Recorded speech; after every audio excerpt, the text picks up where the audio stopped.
Olá amigos, é uma alegria estarmos juntos mais uma vez. Aqui quem fala é o pastor Paulo Oliveira. E hoje pela manhã cedo, recebi uma pergunta de um amigo me questionando um pouco o texto de Lucas capítulo 20, verso 27 a 40. E esse texto é realmente um texto bastante complicado. Muitas vezes, ao estudarmos a Bíblia, nos deparamos com textos que aparentemente são bem difíceis. E nessa ocasião, eu quero aqui gravar então esse vídeo que é uma pequena explicação do que Jesus está falando e então no final entendermos o que Jesus quis ensinar ao descrever esta cena. E então eu vou ler para vocês aqui, tá? O texto de Lucas, capítulo 20, verso 27 em diante.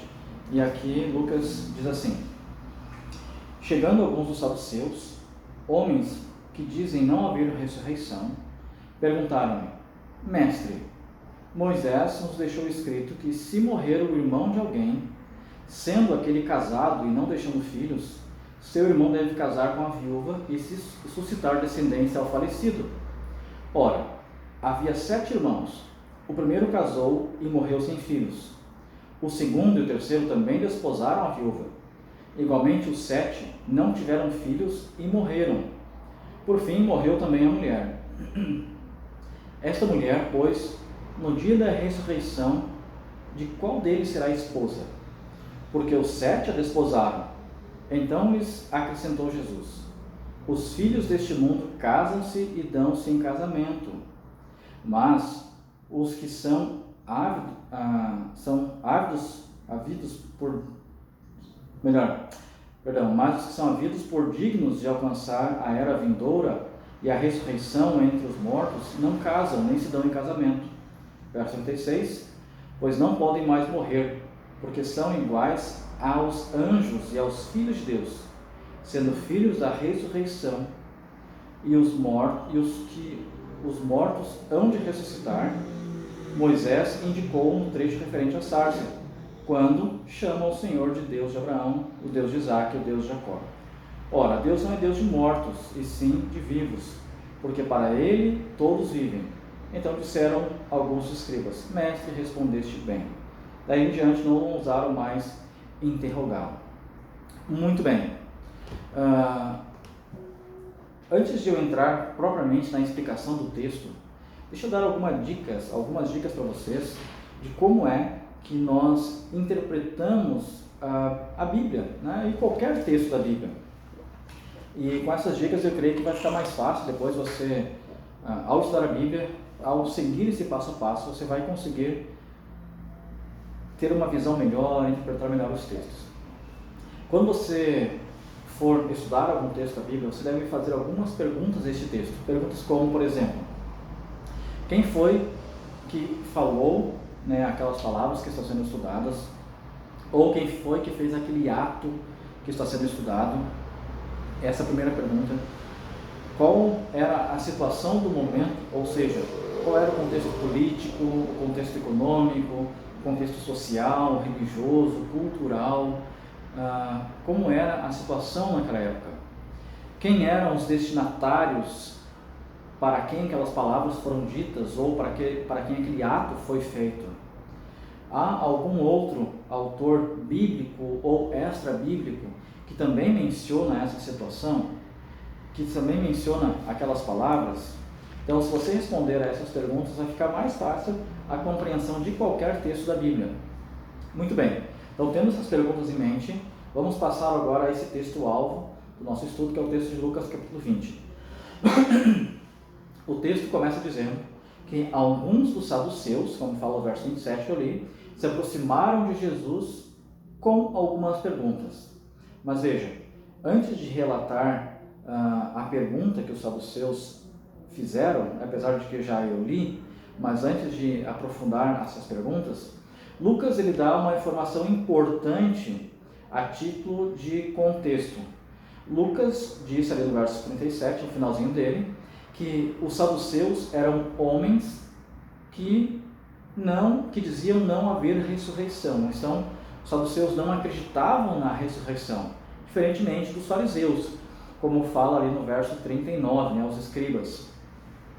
Então, Esta informação, ela também é repetida e ampliada lá em Atos capítulo 23, verso 8, onde diz que os saduceus declararam não haver ressurreição, nem anjo e nem espírito. Bom, aqui nós entendemos essa primeira questão que eu havia mencionado, né, que é importante nós respondermos a fim de interpretar os textos bíblicos. Então nós entendemos um pouquinho da questão quem eram as pessoas que falaram. Eram os saduceus. Então os saduceus eram pessoas que não acreditavam na ressurreição. Agora vamos entender melhor a situação do momento, o contexto da época. Na época em que os evangelhos foram escritos, especialmente os evangelhos sinóticos, Mateus, Marcos e Lucas, havia uma forte influência grega sobre a vida das pessoas. Como João escreveu também, mas muito mais ali naquela época dos evangelhos sinóticos. Melhor, fala bobagem, em João também. Mas o que se destaca dentro desse conceito do pensamento grego, muito forte naquela época, é a ideia do dualismo grego, né? Essa divisão corpo e espírito. E essa ideia, ela foi influenciando diretamente toda a concepção cristã em diversos temas, em diversas crenças, inclusive na crença da vida pós-ressurreição. Esta concepção dualista, ela forneceu os pressupostos para a crença na qual eles imaginavam que o sexo e a procriação, né, a geração de filhos, ela se originou em decorrência do pecado de Adão e Eva. Então, na ideia deles, relação sexual era fruto do pecado e não algo criado por Deus para a felicidade do casal. E parece que até hoje tem pessoas que também acreditam nisso, que sexo é pecado. O fato do sexo é pecado se feito fora do casamento, mas dentro do casamento foi criado para a bênção da família, para a bênção do casal. Bom, a dicotomia corpo e espírito, ela pode ser vista também no livro apócrifo de 1º Enoque. Esse livro, acredita-se que tenha sido escrito possivelmente entre o 3º e o 2º século antes de Cristo. E nesse livro, o autor, ele diz que os anjos, eles eram seres espirituais, imortais e celibatários. Veja, eu estou citando aqui um livro apócrifo, mas você não deve pensar assim, agora o pastor Paulo, ele acredita no livro apócrifo como um livro inspirado. Eu não falei isso, tá? Nós pegamos os livros apócrifos como uma fonte importante de contextos históricos. Os livros apócrifos ajudam a entender o pensamento das pessoas naquelas épocas, principalmente naquele período intertestamentário, né, entre Malaquias e João Batista, quando não teve profeta. Então, aquele período de agitação das pessoas, qual era o pensamento deles, qual era a crença deles, quais eram as influências da época. Então, os livros apócrifos ajudam muito na crença desse período intertestamentário e também, claro, de um período posterior, principalmente ali no período de Cristo e os apóstolos. Então, os livros apócrifos são bons como fontes de informação histórica, certo? Então, por isso foi que eu citei esse texto de 1º Enoque, para nos ajudar a entender melhor qual era a crença da época e como ela influenciou o cristianismo. Bom, diante dessas ideias, dessas coisas, o celibatário dos cristãos, ele passou a ser visto como uma antecipação presente, né, a antecipação agora dessa vida, da vida que os salvos terão nos céus. Então eles acreditavam que no céu as pessoas seriam celibatas, né, elas não casariam. Então, na terra, as pessoas também deveriam ser celibatárias como uma preparação para o céu. Esse era o pensamento e informação ali de 1º Enoque. E também parece que era um pensamento que permeava a mente dos saduceus. Agora, os evangelistas, Mateus, no capítulo 12, versos 23 a 33, e Marcos, no capítulo 12, versos 18 a 27, relatam também essa conversa que Jesus teve com os saduceus. E o historiador Flávio Joséfo, que viveu um pouco depois ali dos apóstolos, ele diz que os saduceus diziam que as almas morrem com os corpos, fazendo essa dicotomia. Ele diz ainda que os saduceus afirmavam que as almas não são nem castigadas e nem recompensadas num outro mundo. Então, assim, conforme o pensamento dos saduceus, ninguém seria recompensado com um casamento no céu e também ninguém seria castigado com um casamento no céu. Não sei qual que é a sua realidade, se o casamento é uma recompensa ou um castigo. Se é aqui na terra, também não seria no céu. Você não teria nem recompensa nem castigo no céu. Então, logo, essas coisas iam permeando a crença dos cristãos ao tempo dos apóstolos, ao tempo de Jesus. Os saduceus, então, se aproximaram agora de Jesus, citando a lei do levirato, que é aquela lei lá em Deuteronômio 25, versos 5 e 6, né, que diz que quando os irmãos moram juntos e um deles é casado, vindo este a falecer, porque era casado, o irmão deve receber a esposa do falecido para que se dê continuidade à família. Recebia a esposa quando esta não tinha filhos. Se ela tivesse filhos, então os filhos cuidariam dela, mas se ela não tivesse filho, o irmão deveria receber essa mulher como esposa para manter a linhagem da família e também para manter, né, as suas propriedades, as suas posses. A gente vê isso também em Números capítulo 27, verso 8. Então, por mais que os saduceus não acreditassem na ressurreição, eles se baseavam na lei, né, na lei do levirato, para trazer uma situação hipotética para Jesus, com a intenção de pegar Jesus em alguma falta. E a situação hipotética era a mulher casar com 7 irmãos e todos morrerem e ela morrer também. No texto paralelo de Mateus capítulo 22, verso 29, Jesus diz assim: errais, não conhecendo as Escrituras e nem o poder de Deus. Os saduceus se orgulhavam do seu conhecimento das Escrituras. Eles diziam até que eles conheciam mais as Escrituras do que os fariseus. Mas aqui Jesus, ele os pega. Eles queriam fazer algo para pegar Jesus, mas é Jesus que os pega. E mostra que mesmo com muito conhecimento, na verdade, eles não conheciam nada. Sabe, e esta é a tristeza da vida. Tem muita gente que acha que conhece muita coisa, mas não conhece nada. Eu canso de ver pessoas em igrejas que dizem conhecer muita coisa. E eu fazer um pequeno desabafo aqui, não é uma crítica nem nada, mas quando eu não estou em alguma igreja pregando, dando alguma aula, algum estudo, eu gosto de ir numa igreja que fica em algum lugar. Não vou falar para você não identificar. E esta igreja ela tem 4 anciãos, sendo 2, o mais jovem de todos e o mais velho. São pessoas muito boas. O mais jovem é um rapaz muito interessado, muito estudioso. A gente percebe isso nas pregações que ele faz, nos estudos que ele ministra. Tanto é que ele me procurou para que eu pudesse compartilhar com ele o meu material da época da faculdade, do mestrado. E ele então é bastante atencioso aos estudos. E o ancião mais velho, ele é alguém muito gente boa, coração bom, muito disposto a ajudar as pessoas, a ouvir as pessoas.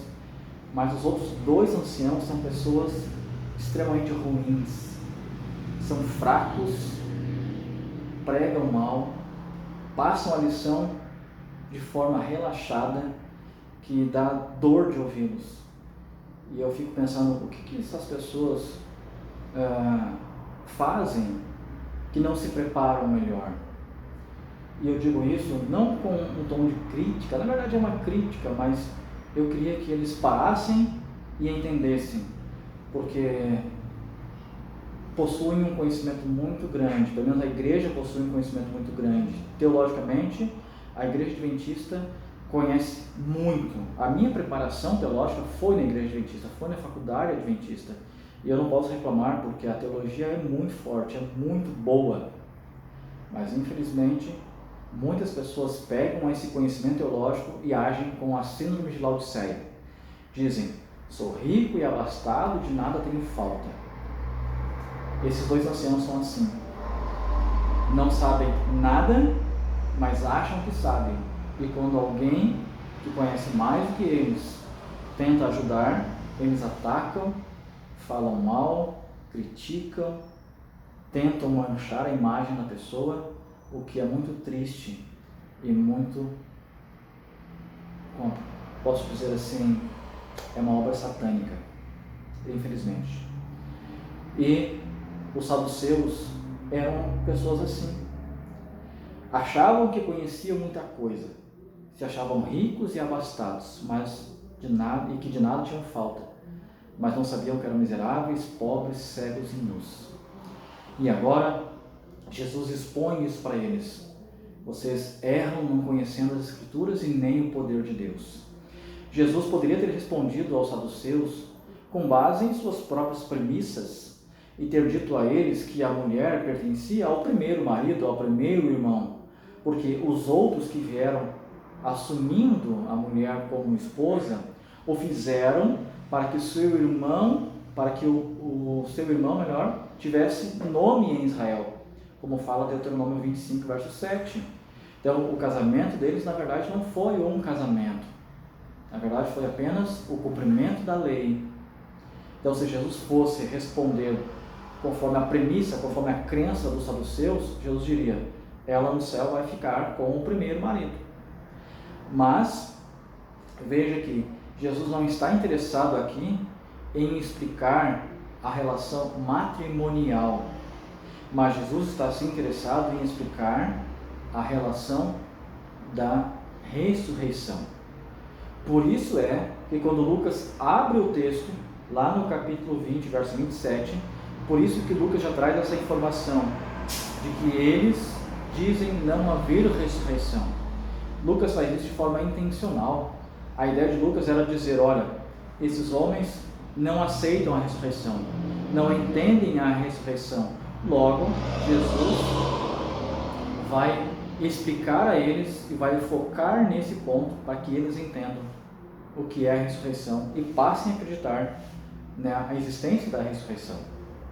Então Jesus não está preocupado nesse texto em explicar a eles com quem a mulher vai se casar, mas Jesus está sim interessado em explicar a eles todo o processo do poder de Deus, da ressurreição, um tema que para eles era desconhecido. A ignorância dos saduceus o impediam de entender o poder de Deus, de entender as palavras de Deus. E Jesus, ao falar no céu, que no céu as pessoas não se casam, mas são como anjos, Jesus está afirmando que o céu vai ser uma realidade diferente dessa que nós temos aqui na terra. O céu vai ser uma outra esfera. Eles estarão, ou nós estaremos, numa nova perspectiva. E você pode ler, eu não vou aqui ler os textos para não me alongar no tempo, para fazer um vídeo curto, mas você pode ler Lucas capítulo 17, verso 20, Romanos capítulo 14, verso 17, 1 Coríntios capítulo 6, verso 13, capítulo 15, verso 44 e verso 50. E esses textos vão mostrar que o ser humano no céu vai viver sob uma nova perspectiva.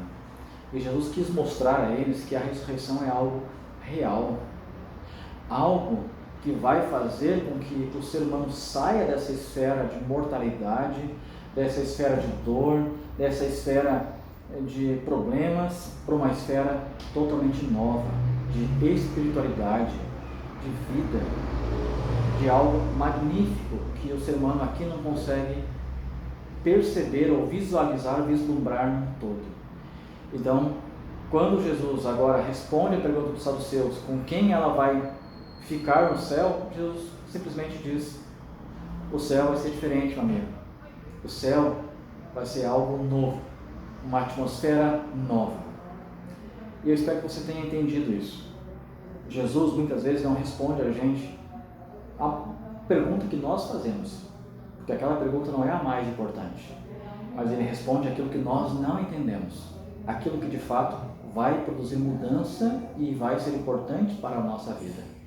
Então, Jesus disse: no céu nós teremos uma vida diferente, uma atmosfera diferente. Eu espero que você tenha entendido esse texto. Convido você a continuar enviando suas perguntas para mim, tá? Para que a gente consiga estudar juntos, porque quando eu paro para responder, eu não estou apenas ensinando, mas eu também estou aprendendo. E isso é muito gostoso. E eu espero você no nosso próximo vídeo para responder a nossa próxima pergunta. Um forte abraço.